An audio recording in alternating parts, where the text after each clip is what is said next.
नमस्कार साथियों, मैं नारायण साहनी स्वागत करता हूं अपने चैनल नारायण सर क्लासेस में। आज के वीडियो में बायोलॉजी के 15 इंपॉर्टेंट क्वेश्चन पर हम डिस्कशन करेंगे। ये क्वेश्चन क्लास 9th 10th 11 12 के सिलेबस से लिया गया है और ये क्वेश्चन हर एक एग्जामिनेशन में बार बार रिपीट किया जाता है, यानी कि पूछा जाता है। ये क्वेश्चन बहुत ही इम्पोर्टेंट है। तो प्यारे साथियों, आज का सेशन आपको मिस नहीं करना है और अंत तक देखेंगे तो ये 15 क्वेश्चन आपको हमेशा के लिए याद हो जाएगा और एग्जामिनेशन में आपको बहुत अधिक मदद मिलेगा। यहाँ से आप मैक्सिमम 5 से 10 नंबर के क्वेश्चन को आप तैयार कर लेंगे। तो प्यारे साथियों, स्टार्ट करते हैं। इससे पहले यदि आप चैनल पर नए हैं तो चैनल को जरूर सब्सक्राइब कीजिएगा और इसे अपने मित्रों में शेयर कर दीजिएगा। शुरू करते हैं और सबसे पहला क्वेश्चन आप लोग यहां पर देखेंगे क्या है।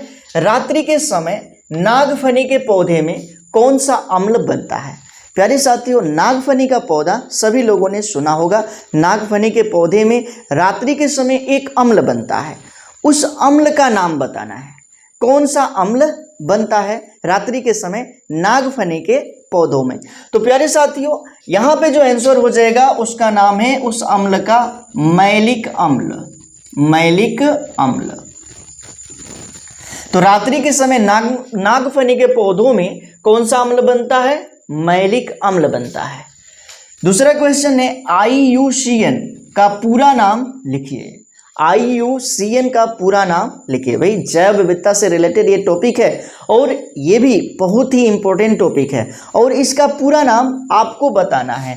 तो भाई, IUCN का पूरा नाम क्या होगा? तो हम यहाँ पर लिखते हैं इंटरनेशनल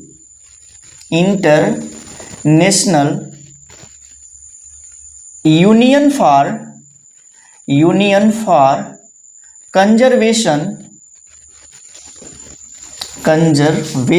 ऑफ नेचर एंड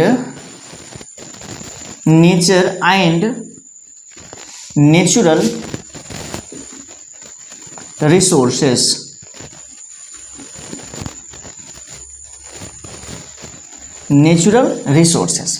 तो ये IUCN का पूरा नाम हो जाएगा international union for conservation of nature and natural resources. और इसको आपको याद कर लेना है क्योंकि ये भी क्वेश्चन कई बार पूछा गया है। आगे क्या है? WWF का पूरा नाम। तीसरा क्वेश्चन है WWF का पूरा नाम। तो इसका पूरा नाम हो जाएगा वर्ल्ड वाइल्ड लाइफ फंड। क्या होगा साथियों? World wild life fund. ये ऐसा चीज है जिसमें क्या किया जाता है कि फंड एकत्रित किया जाता है। जंगली जीवों के संरक्षण में इस फंड का उपयोग किया जाता है। प्यारे साथियों, आगे बढ़ते हैं और अगला क्वेश्चन चौथा नंबर पे है IVF का पूरा नाम क्या है। IVF का पूरा नाम क्या है? तो इसका पूरा नाम होगा इन विट्रो फर्टिलाइजेशन। इसको हिंदी में बोला जाता है पात्रे निषेचन। मतलब कि निषेचन की क्रिया जब पात्र में करवाया जाता है, कांच के पात्र में, लेबोरेटरी में, तो इसको बोला जाता है क्या चीज? तो पात्रे निषेचन। और इस तरह से जो शिशु उत्पन्न होता है उसको बोला जाता है टेस्ट ट्यूब बेबी। क्या कहते हैं? Test tube baby. ये भी याद रखना है, ठीक है। तो पात्रे निषेचन से जो शिशु उत्पन्न होता है उसको बोला जाएगा क्या चीज? तो टेस्ट ट्यूब बेबी। अगला क्वेश्चन है उस एंजाइम का नाम जो DNA खंड को काटता है। प्यारे साथियों, DNA खंड को काटकर उसको जोड़कर इच्छित गुणों वाला DNA बनाया जाता है और उस एंजाइम का नाम बताना है जिसके द्वारा कि DNA खंड को काटा जाता है। तो उस एंजाइम का नाम है प्रतिबंधन एंडोन्यूक्लियेज एंजाइम। क्या है? प्रतिबंधन एंडोन्यूक्लियेज एंजाइम। और उसको आणविक कैंची भी कहा जाता है क्योंकि यहाँ पर DNA अणु को काटा जा रहा है, इसीलिए इसको जो है आणविक कैंची भी कहा जाता है। तो क्या हो जाएगा इसका आंसर? प्रतिबंधन एंडोन्यूक्लियेज एंजाइम, एंजाइम, ये हो जाएगा इसका आंसर। अगला क्वेश्चन है, उस एंजाइम का नाम जो डीएनए के कटे हुए टुकड़े को जोड़ता है। भाई काटने का तो काम हो गया, अब उसको जोड़ने के लिए भी तो कोई एंजाइम होता है। तो डीएनए खंड को जोड़ने के लिए कौन सा एंजाइम होता है? तो यहां पर आपको याद रखना है, उस एंजाइम का नाम है लाइगेज। क्या है? लाइगेज, ये याद रखना। लाइगेज जो है क्या करता है? डीएनए खंड को, कटे हुए डीएनए खंड को जोड़ने का काम करता है। अगला है डाउन सिंड्रोम। डाउन सिंड्रोम क्या है? प्यारे साथियों, यह एक प्रकार का आनुवांशिक गुणसूत्रीय विकार है, एक प्रकार का रोग है। डाउन सिंड्रोम, टर्नर सिंड्रोम, विभिन्न प्रकार के आनुवांशिकीय विकार होते हैं। तो डाउन सिंड्रोम में क्या होता है कि गुणसूत्रों की संख्या सामान्य से एक अधिक हो जाती है, सामान्य से एक अधिक। जैसे कि सामान्य गुणसूत्रों की संख्या है 46, मानव शरीर की कोशिका में कितने गुणसूत्र होते हैं? 46। लेकिन उसमें जब एक अधिक हो जाएगा तो हो जाएगा कितना? 47, यानी कि यहाँ पर एक गुणसूत्र की अधिकता हो गई। और इस तरह से जो विकार होता है उसको बोला जाता है क्या? Down syndrome. क्या कहते हैं? Down syndrome. इसका मतलब है कि इसमें गुणसूत्रों की संख्या हो जाता है 2n+1 हो जाता है। इस रोग में क्या होता है कि गुणसूत्रों की संख्या सामान्य से एक अधिक हो जाता है। जब गुणसूत्रों की संख्या पूर्ण होती है तो उसको द्विगुणित कहा जाता है, और जब एक अधिक हो जाएगा तो इस तरह के विकार को बोला जाएगा क्या चीज? Down syndrome. अगला जो है 8वां क्वेश्चन, वृषण के 2 प्रमुख कार्य। भाई वृषण क्या है? वृषण क्या है? तो मानव का मुख्य जनन अंग है। मानव का मुख्य जनन अंग क्या है? वृषण। और इसमें क्या होता है? तो जो मुख्य जनन अंग है तो इसमें युग्मक का निर्माण होगा। उस युग्मक का नाम है क्या? शुक्राणु। मतलब कि यहाँ पर शुक्राणु का निर्माण होता है। दूसरी बात कि यहाँ पर नर हार्मोन का भी स्रावण होता है, और उस नर हार्मोन का क्या नाम है? टेस्टोस्टेरोन। ये भी याद रखना है। तो क्या क्या चीजें हैं?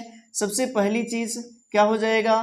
तो शुक्राणु का निर्माण, स्पर्म का निर्माण कहाँ पे होता है? वृषण में होता है। दूसरी चीज क्या हो जाएगा? हार्मोन का स्रावण, हार्मोन का स्रावण। भाई हार्मोन कौन सा है? तो वह हार्मोन है टेस्टोस्टेरोन। टेस्टोस्टेरोन। एक और हार्मोन होता है जिसका नाम है एंड्रोजन। एक और हार्मोन होता है जिसका नाम है क्या चीज? तो एंड्रोजन। आगे बढ़ते हैं। अगला क्वेश्चन है, पुष्प में दल का क्या कार्य है? भाई पुष्प में दल का क्या कार्य है? भाई पुष्प के 4 मुख्य पार्ट होते हैं, 4 मुख्य चक्र होते हैं, जिसको कि हम लोग कहते हैं बाह्य दल पुंज, और उसके बाद से पुमंग, और उसके बाद से जायान। तो प्यारे साथियों, वहीं पर जो दल है उसका क्या कार्य होता है? तो दल जो होता है रंगीन पार्ट होता है पुष्प का, रंग बिरंगे चटकदार रंग होता है, और इसका काम यही होता है परागण के लिए कीटों को आकर्षित करना। क्या करना? कीटों को आकर्षित करना। किस कार्य के लिए? परागण के लिए। क्या कहा हमने? परागण के लिए, परागण के लिए कीटों को आकर्षित करना, आकर्षित करना। ये काम होता है किसका? दल का। समझ में आ गया होगा बात। आगे अगला क्वेश्चन है, जलीय परागण करने वाले 2 पौधों के नाम। तो जो जल में पाए जाते हैं पौधे, उसमें जल परागण होता है। मतलब कि परागकण जल के माध्यम से एक पुष्प के परागकोश से दूसरे पुष्प के वर्तिकाग्र पर पहुंचाया जाता है, जिससे निषेचन की क्रिया संपन्न होती है। तो यहाँ पर जल में रहने वाले जो पौधे होते हैं वो क्या करते हैं? जल परागण करते हैं। और इन पौधों का नाम है, तो पहला पौधा है क्या? Hydra, hydra. उसके बाद से दूसरा पौधा है क्या? Vallisneria, Vallisneria.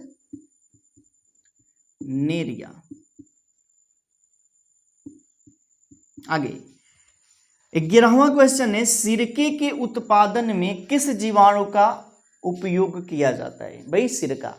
तो सिरका एक ऐसा पदार्थ है जिसका उपयोग खाने में होता है और इसमें एक प्रकार का अम्ल होता है जिसका नाम है एसिटिक अम्ल, और इसी के कारण सिरके का स्वाद कैसा होता है? खट्टा होता है।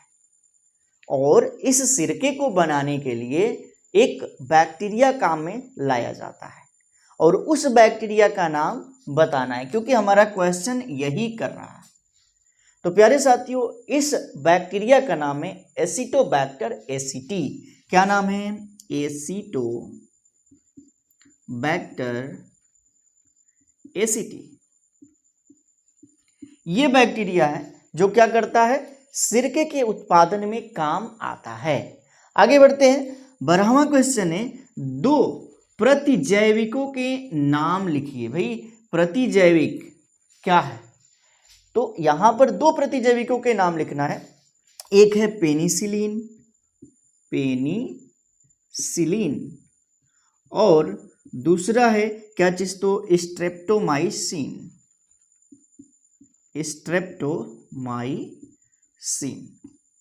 अगला क्वेश्चन, किन्हीं 2 एक्टोथर्मिक यानी कि बहुयोजमी प्राणियों के नाम बताइए। भाई बहुयोजमी प्राणी क्या होते हैं? सबसे पहले बात तो ये, यानी कि एक्टोथर्मिक प्राणी क्या होते हैं? तो प्यारे साथियों, वे प्राणी जिसके शरीर में ताप का नियंत्रण नहीं होता है, मतलब कि उसमें ताप नियंत्रित करने की क्षमता नहीं होती है, मतलब कि उसके अंदर जो है तापमान परिवर्तित होता रहता है, एक जैसा नहीं होता है।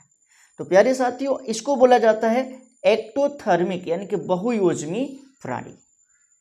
ऐसे प्राणी शीत ब्लड वाले भी कहे जाते हैं, मतलब शीत रुधिर होता है, ठंडा रक्त होता है।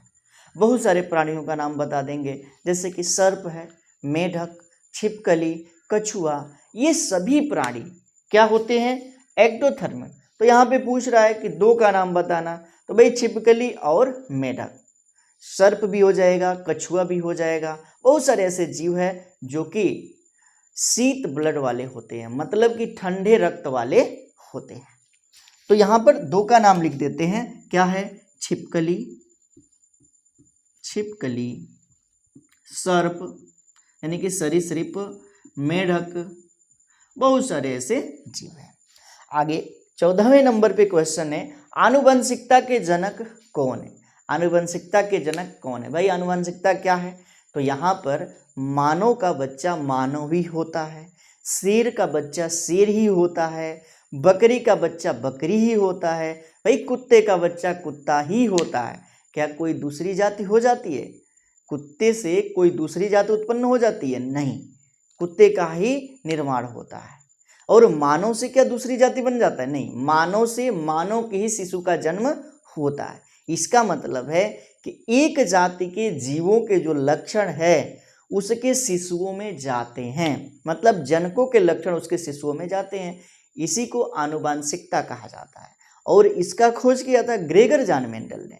किसने? ग्रेगर जान मेंडल ने। और उन्हीं को आनुवंशिकता का जनक कहा जाता है। कौन है ये? Gregor John Mendel. आगे बढ़ते हैं। कोशिका मत किसने दिया? Cell theory. भाई कोशिका सिद्धांत किसने दिया? कोशिका सिद्धांत क्या कहता है? तो पृथ्वी पर जितने भी जीव हैं एक या अनेक कोशिकाओं से बने होते हैं। दूसरी बात कि कोशिकाएं जीवधारियों की संरचनात्मक और क्रियात्मक इकाई होती हैं और पूर्ववर्ती कोशिकाओं से नई कोशिकाओं का निर्माण होता है। ये सेल थ्योरी है। और यह किसने दिया था? तो 2 वैज्ञानिकों का नाम इसमें आता है। एक है मैथियस स्लाइडेन और दूसरा है थियोडोर स्वान, जिसको कि स्लाइडेन व स्वान कहा जाता है। कौन है? तो स्लाइडेन व स्वान। तो प्यारे साथियों, बहुत ही इंपॉर्टेंट ये क्वेश्चन था और 15 क्वेश्चन आप लोग यदि देख लिए हैं पूरा तो यहीं पर याद हो गया होगा और इसे आप कभी भूलेंगे नहीं। एग्जामिनेशन में बहुत अधिक हेल्प करने वाला है ये। इस वीडियो में इतना ही रहने देते हैं। अगले वीडियो में कुछ बायोलॉजी और केमिस्ट्री के नए टॉपिक के साथ मिलेंगे। तब तक के लिए thank you, thanks for watching. जुड़े रहें नारायण सर क्लासेस के साथ।